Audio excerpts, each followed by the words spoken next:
maybe before starting, very brief about me. Who am I? What I'm doing? Yeah, honest. I'm actually a passionate product leader and entrepreneur, working for working since like 15 years in marketing, product management, and actually starting out as a marketing professional. I more and more fell in love with digital product management. And most recently, I co-founded a startup. It's called AceHub. We're building a SaaS solution and help companies to create and share engaging content for onboarding, trainings, how-tos, kind of an Instagram or TikTok style. But it's not what I'm going to talk about today about AceHub. It's rather about my personal journey, about the takeaways I have from transitioning being a product leader into the entrepreneurial roller coaster. Because to say it like this, it's far away from a walk in the park. It rather feels like really like a roller coaster, right? It's exciting. There are up and downs. And we all have in mind, like being in a roller coaster, it is exciting. So I said, like, okay, maybe that's not only the best picture to show, it's rather like this. From being a leader, actually, changing role into being a founder is like you feel suddenly you're an amateur. A lot of things you're doing the first time, almost every day. And this is really a crazy situation. Because in the leading position or in the positions you've been before, you always push yourself out of the comfort zone.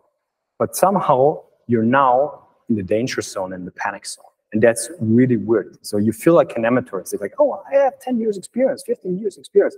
And I'm sitting here doing this task the very first time, and I have no idea. And that's actually here what I will talk about. And to start it, it's always in the product to start with why, actually. In this case, it's to start with why am I here today? And there are 3 reasons. The first, it's about me, because it's time to reflect. After founding a company, after 1.5 years, it's time to reflect on a bigger scale. You do it all the time, but today it's on bigger scale. Share it with the outside world. Be honest about the weaknesses you have. Be honest about the strengths you have. The second thing is, I noticed the experience that building a product from scratch is completely different than working in a team on a product that has product market fit. You will read it, but if you experience it, it is completely different. And the third point is there are a lot of pitfalls along the way, especially if you're a product manager who becomes a founder.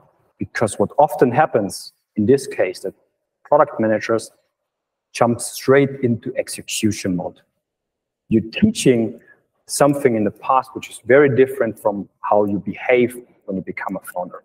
You start to execute, you build prototypes, and you somehow fall in love with the solution because it's your baby, right?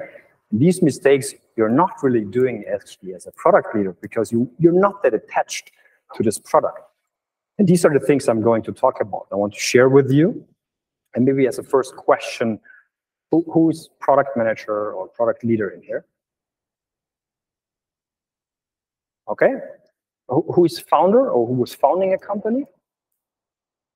Okay, thanks. So the good thing is that the ones who didn't raise, and were the most of you, their hands, I think it's totally fine to stay because it's not only about product, it's not only about founding. At the end of the talk, when I prepared it, it was rather like, oh, should I change the title? Because it's more about personal growth, I would say, or personal situations. So I think it's, and I hope there is something for everyone. So I learned kind of the hard way that being an experienced product leader doesn't automatically make you a good founder. Not at all. And I can tell you about my story, I made a lot of mistakes. I failed. And actually that's why, so I'm here to tell you the truth, let's say what I experienced. And there are 8 takeaways I have brought with me.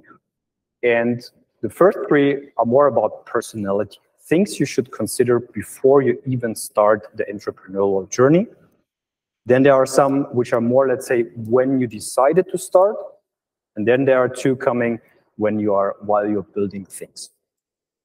And the first one, and this is very important, identify your sweet spot. And your sweet spot is where your greatest strengths intersect with your passion. You should really look at that, because this is something I compare it with soccer coaches.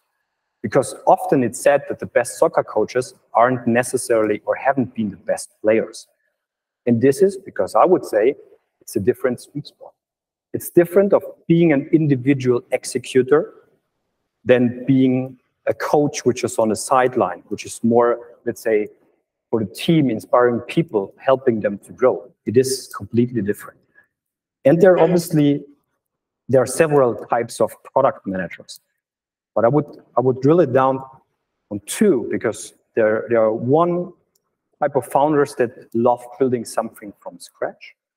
They're the ones who love to scale a product, to join a team. And I've rarely seen product managers who can do both. It often happens that people at the very beginning are not the best one in scaling something. And that's okay. You just need to know your kind of sweet spot. And I kind of knew my sweet spot. I didn't really analyze it. It was kind of a feeling, and I should have challenged my sweet spot before I actually started the entrepreneurial journey, because my learning was that I was a passionate leader. I like to work in a team. I like to work with people. I like to inspire them. And I also like them if they are much better than I am, right? To grow together. And suddenly I was sitting at home, not sitting 70% in meetings, being on a whiteboard. No, I was at home. I had no meetings suddenly. I was like, oh no, I'm executing task. It was like 20 minutes. And then you were like, oh shit, I'm not able to concentrate anymore, because I was in a completely different spot. So what I did, it was late, fortunately not too late, I created my own personal canvas. I'm happy to share, so you're not able to read it. I'm happy to share. I just designed it for my purpose, because I was looking at things about me. What does motivate me? What is my passion? But also very important, what are actually the basic needs I have about health, about material, money. And then on the other side, having on the right side, the profession. What am I good at? What hats do I wear when I have a job? And how does my network look like? And then combining these two things, and then on the very bottom, there was the most important thing for me in this canvas is, what is the red thread in my life? What is the thing that it's always kind of the same throughout my entire life? Because think about how you behaved in university, how you behaved in your first job. If you tend to be a minimalist, which is okay, or if you tend to be someone who catches up fire pretty quickly, but also then when it's getting hard and say, that's fine, thanks, you might not be the right person to found a company. But it's something you need to find out. So really be honest and look at your red thread throughout your whole life. This is learning number one. Number two, spot your growth zone. It's actually very connected to learning number one. And as we all know that it's often said, magic happens outside of your comfort zone. And that's true. That's definitely true. You should push yourself out of your comfort zone. However, and I can tell you, based on my experience, if you push yourself too far outside to get in the danger zone or in the stretch zone, then it's the opposite, right? There happens no magic. You feel distressed, you feel overwhelmed, you can't sleep, you're not performing anymore. And that's, I think, a very important thing. Push yourself, but if you push yourself too far, too long in this position, it's getting the other way around. Your brain suddenly stops working. And that's something you cannot really, let's say, you don't really know it beforehand. You know certain things because you've experienced them, but you need to experience. And one of my key trigger in this stretch zone was burning money. Until then, I was earning money, always earning money. Nice, yeah, that's good. I had jobs, I was earning money, and suddenly I was burning money, my own and the investors' money. I feel really bad. It's never something I've never really thought about, right? But it's completely, it makes something with you. It makes something with your mind that you change these two, or change this perspective, actually. And the other one was also keeping the balance with a family. So I'm a family father. I have an 8-year-old son at home. I often have the feeling sitting there 8 o'clock, okay, I should spend time with my family. Oh shit, I'm founding. There is another relationship with my co-founder. I'm not sure if I would do it again knowing this before, because let's say it's very hard to balance family and founding a company. So my recommendation is to literally draw your own zones. You can just do it, right? Based on your experience you have. So where do you feel comfortable? And that's what I mean with the growth zone. Today, this for me is a growth zone. It's not that I'm here saying, hey, I talk every day, I feel comfortable. Oh no, I'm nervous. I'm here to grow. I'm here to personally grow. But let's say if I would not be a speaker or whatever, I would probably feel more in the panic zone.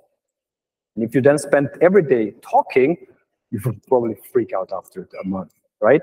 That's kind of the feeling. So literally draw your own zones and try to be in the growth zone. Number 3, determine your mindset. The first was about skills, strength. The second was about, let's say, your feelings. And the third is about your thinking. So who is familiar with the growth or the fixed mindset, with this theory? Okay, there are quite some. So very basic, fixed mindset only means that you kind of self-limiting beliefs, right? You more often tend to say, I don't know this, I cannot do it. While the growth mindset is, well, I can learn it. That's fine, I can do it. It's just I need to put some effort in. And it's not saying that the other one is good and the other one is bad. No, I think most of us have probably both within us. At least I experienced. I'm not only having a growth mindset. I have situations where I'm also sitting there, oh shit, I don't know. Probably it's better someone else is doing it. But you need to keep thinking, okay, is that good? Why is it happening? And when I discovered that, the good thing is that you can work on that, right? You can really work on that. And my recommendation there is, you can read the book Mindset, which is very interesting because it's not about business, it's about family, it's about other things that just challenge yourself and think about your feelings, break them down, and finally replace or try to replace fixed mindset with growth mindset statements. And it works. But it's, as I said, right, as a founder, you should have a growth mindset. If not, you really need to tackle this. But as I said, it's totally fair having a fixed mindset. That's absolutely fair. Number 4 is going away a bit from personality, going into, let's say, when you decided founding a startup. And number 4 is, call it market product fit. I heard this expression in a talk and I really loved it. That's why I was bringing it here. It was from Najid Soni. I'm happy to hear this talk. What do you think I could mean by market product fit? Anyone, any idea?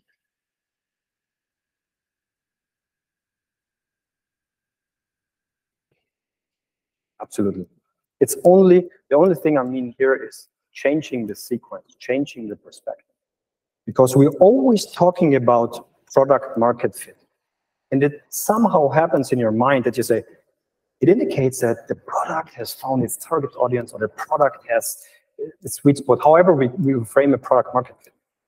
About founding a company at the very beginning in the first 1.5 years or one year, it's not, at the very beginning, it's not about the product at all. It's about finding the right market, finding the niche, and that's it. You can have multiple products or solutions.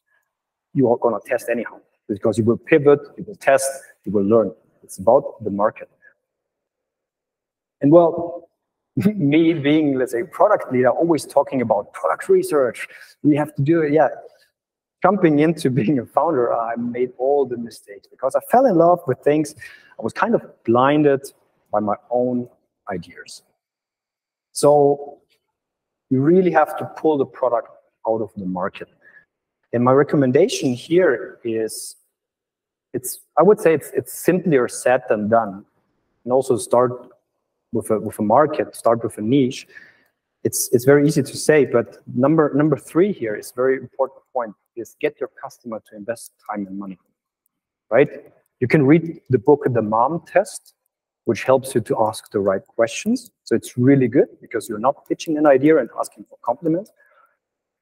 But the thing is here, then, when your customers, it's kind of, I call it, get skin in the game, to prove your potential customers are really willingly to solve their problem, means that they invest time and money. And it means that they invest time and money even before you have a solution in place. Invest time means, are people willingly to spend time on interviews, sharing their problem? That's the one thing. And another example, to be more concrete, is if you're in a customer or potential customer call, listen carefully, ask them, learn about the problem. Either you have then the solution ready, or you draw kind of a solution, and at the end you ask them, is this something that would help?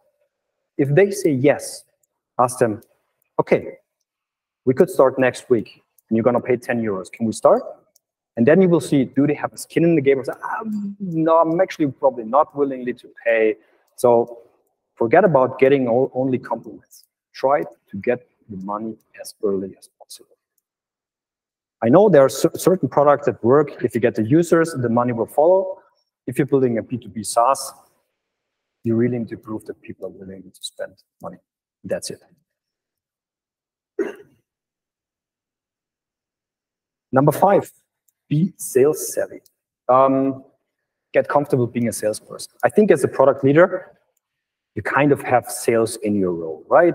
You have it internally, externally, kind of having product roadmaps. You're selling to your stakeholders. You might join sales calls, but being a founder means you really have to feel comfortable being a salesperson. Because at the beginning, being at the front is everything.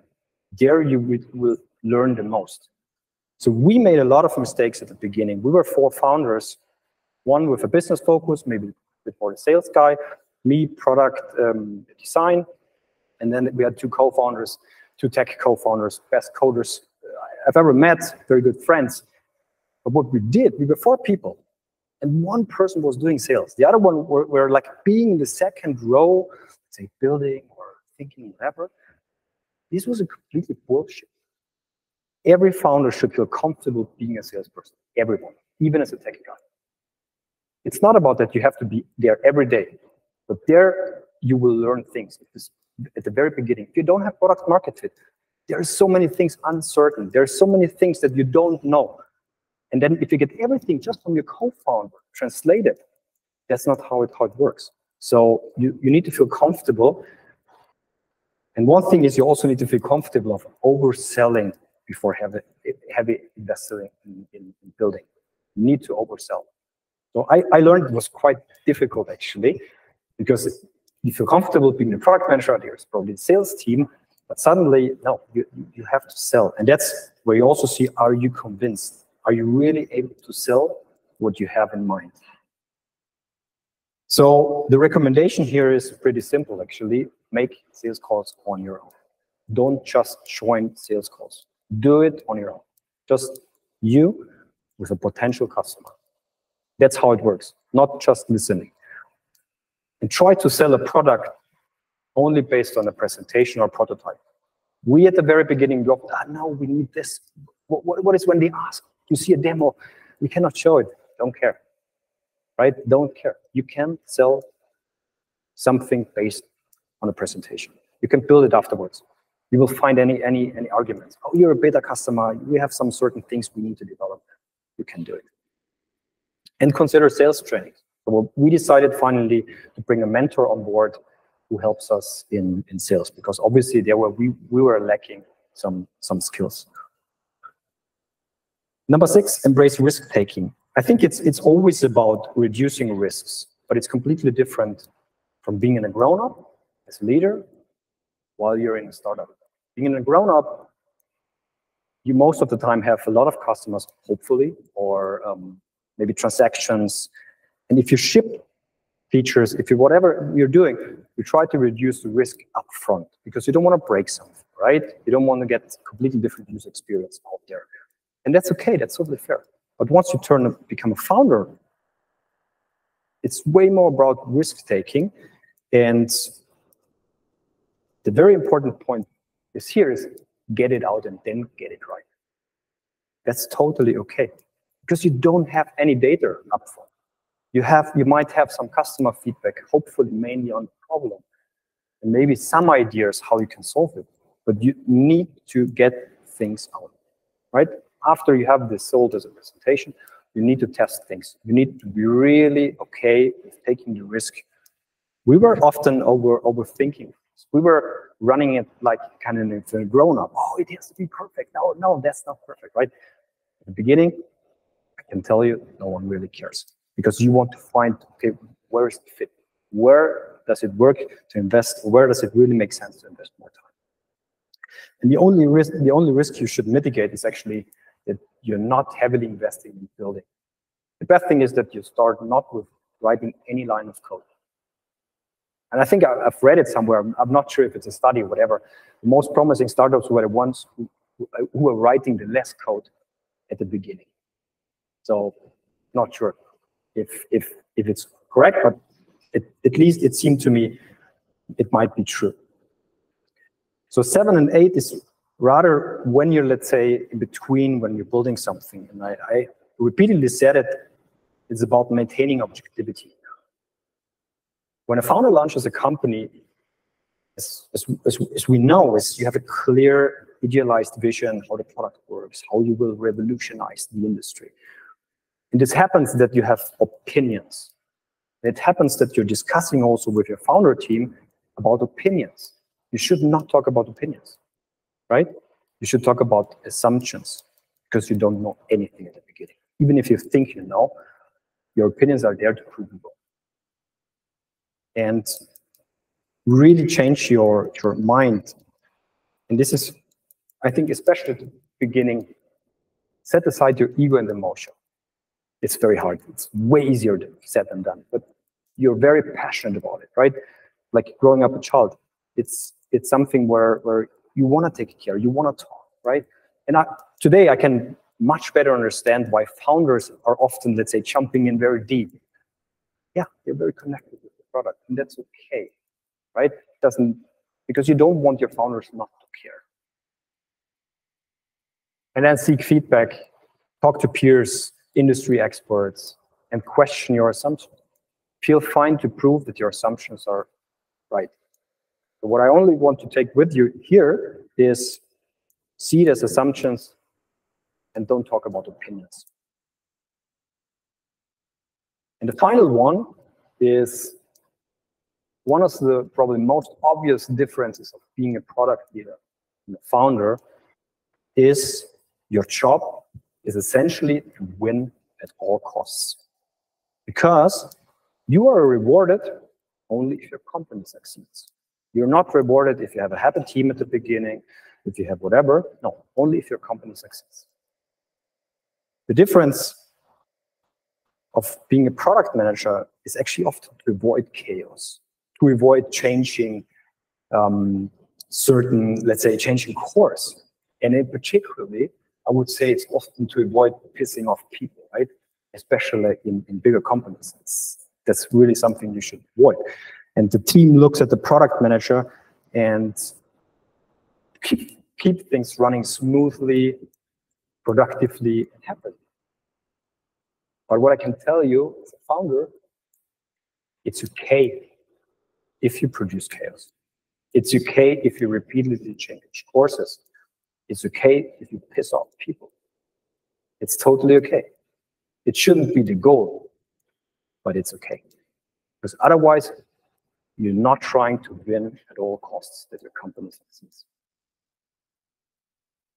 So I kind of try to summarize what I'm telling, and this is, let's say, just one thing is that I think leaders empower by asking questions and guiding, while founders drive progress with solutions. So as a leader, you're not paid to bring all the solutions. As a leader, you're paid to ask the right answers, to empower a team, to grow teams. Sure, you need to bring solutions as well, but as a founder, you need to bring solutions better yesterday than today. There is no time. You need to bring solutions. You need to ask the right questions. Everything, yes. But it's way more about solving things, learning things very, very, very quickly. And at least from my experience as a leader, there are other things that count.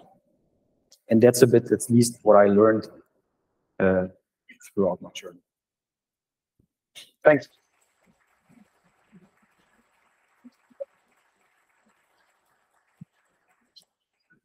Thank you, Hannes.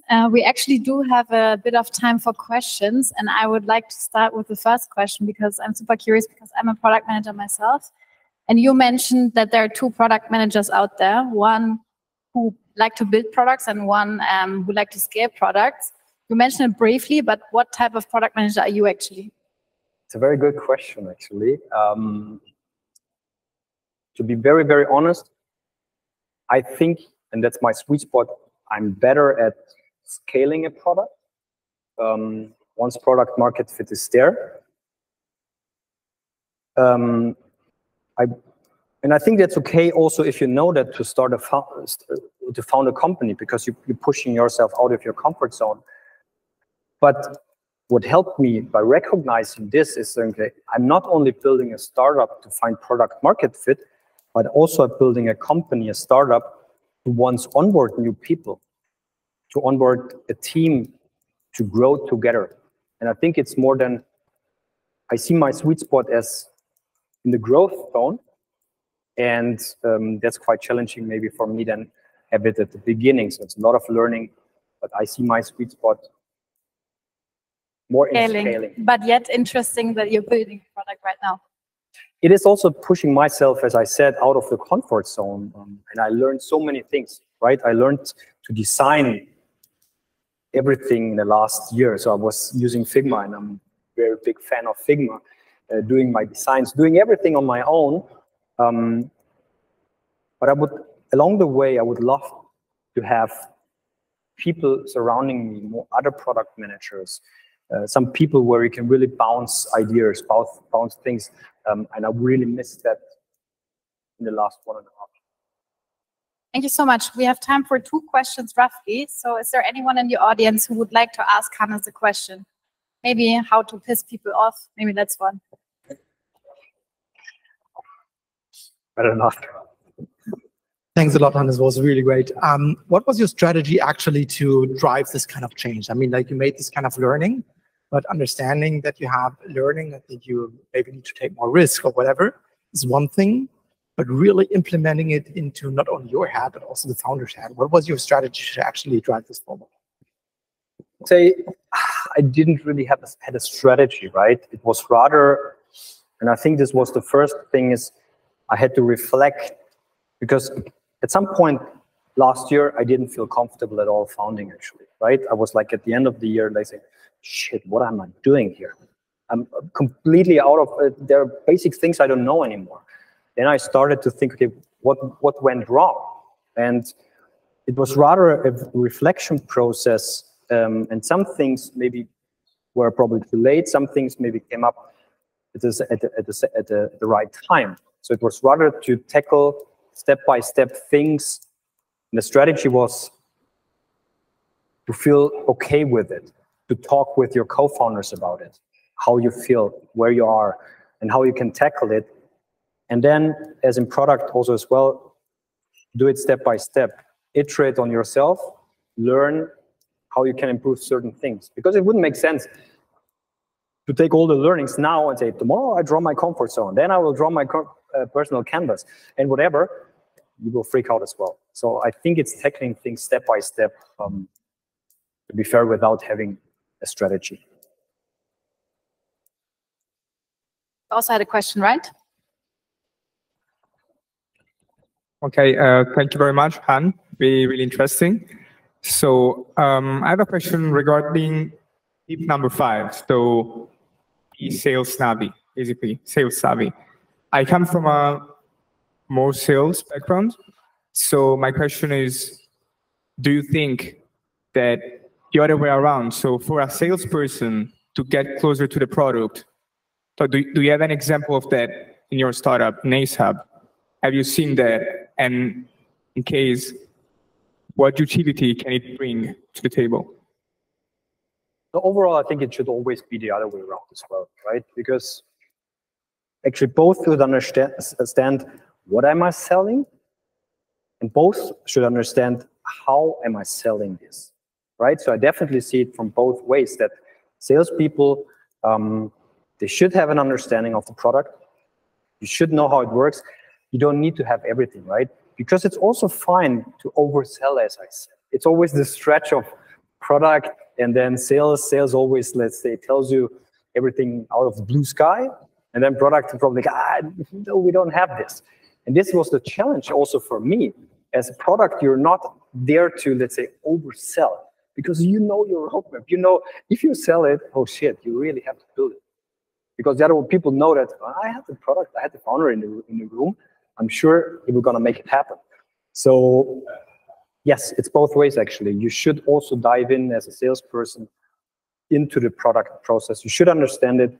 But what I see it as a founder, there you need to sell it, because there you get the best and valuable insights and feedback. You're right at the customer's place. That's where you should be. Because analyzing ChatGPT, asking whatever, yes, it helps, but it just gives you a certain perspective. All right. Thank you so much, Hannes. We are done with the talk.